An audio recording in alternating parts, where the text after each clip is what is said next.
Hello and welcome back to Heart of the Whole. It's me, Dan Morgan, and I'm here this week to give you the rundown, give you my 5 things Aston Villa must do to beat Manchester United this weekend. Now, guys, it's been a few days since we've posted the podcast for the Everton win, and I'd just like to say a massive thank you, guys, to every single one of you that watched. I believe we're over 6,000 views now, which is insane, considering the state that the channel was in not too long before that. A win always helps out. You guys always prefer to listen when there's a win. So thank you to everyone who stuck with us, watched the podcast, listened, people who've come back. If you haven't already subscribed, it would mean the most. We are with you till the end of the line on this season. There's only 5 games to go. And here I am now. I'm going to give you my 5 things that Aston Villa must do to beat Manchester United on the weekend.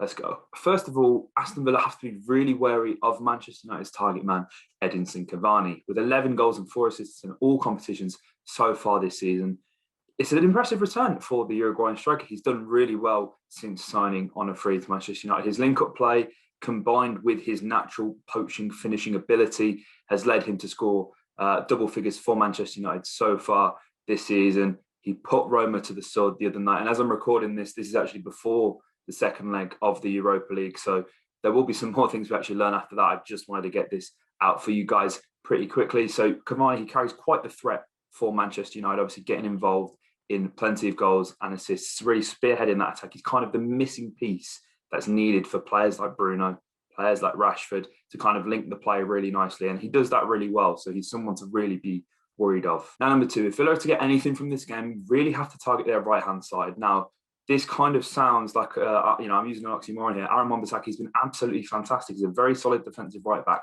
However, I do believe if you overload the pitch on his side, that he will struggle. He's a fantastic one-on-one defender, and that's evidenced in 107 blocks, 93 tackles he's made so far this season, both respectively top of the charts in his Manchester United teammates.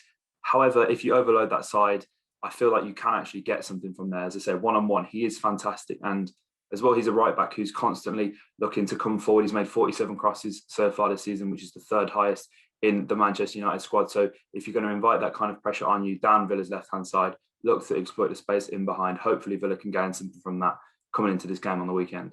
And this actually leads me on very nicely to my next point, and that is Anwar Ghazi. The Dutchman, he's now scored 8 goals in the Premier League. He's proven his worth multiple times to be a vital member of our squad. He always comes up good in the big moments, but there's always that kind of looming lack of consistency that kind of hangs over Anwar's head, and hopefully we'll get a bit more of that. Hopefully that's what we kind of need. And as good and as important as all of his goals have been for Aston Villa, them contributions, the games he has won by himself single-handedly, Anwar needs to actually become a bit more selfless, needs to involve his teammates more in the game. He hasn't registered a single assist so far in the season. Is this something that I'm necessarily worried about? No. However, I would like to see Anwar get a bit more involved in terms of assists, crossing the ball, even if you're talking your secondary assists where he's just kind of setting up the play a bit more. That's the kind of thing I want to see from Anwar, some consistency, because we all know the Rotterdam Ronaldo has it in his locker. We just need to see it on a more consistent basis. Number 4, now, Smith shouldn't be scared of using his substitutes. Key players like Keenan Davis, Jacob Ramsey, they've proved their worth on multiple occasions coming off the bench. It's just he constantly leaves it a bit too late, in my opinion. Obviously, we've had some decent results recently, so I can't really criticise that too much. But players like Keenan definitely are owed more time to have a larger impact on this game. I really want to see the likes of Keenan go toe-to-toe with Harry the Fridge Maguire. See, he's really going to rough him up, and that's the kind of thing you need when you're chasing a game. If you need something a bit different, obviously Keenan is that bruiser type forward.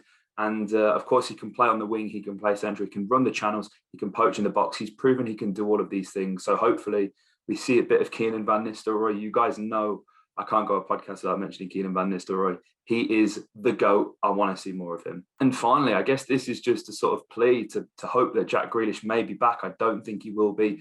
Villa really need their talisman back, especially if he wants any kind of hope of getting into the Euro squad, because as the weeks go by and as we still don't really know where we stand, I know Jack's gone for a scan in London and things are sounding relatively positive. Obviously, this would then be the 13th game that we would have gone without Jack. We need him to play. He needs to play. Otherwise, realistically, he isn't probably going to go to the Euros. So there's, obviously we want to end the season relatively high on a high note with all of our players fit and firing, get a bit of consistency, look to carry that into the summer. So hopefully we're praying that El Capitano makes it back. And there we have it. There are my 5 things that Aston Villa must do to beat Manchester United on the weekend. Let me know your thoughts in the comments down below. How do you see this one going? It's been an incredibly long time, a sickening amount of time since Villa managed to beat Manchester United at Villa Park. So let us know in the comments down below what your thoughts are and your predictions ahead of this game. If you enjoyed this content, please subscribe. There's a nice amount of you that have actually recently subscribed, which is absolutely amazing. So I'd just like to say from the bottom of mine and Dan's heart, thank you ever so much. It truly means the world. Hopefully we can see out the end of the season with your continued support. Up the Villa.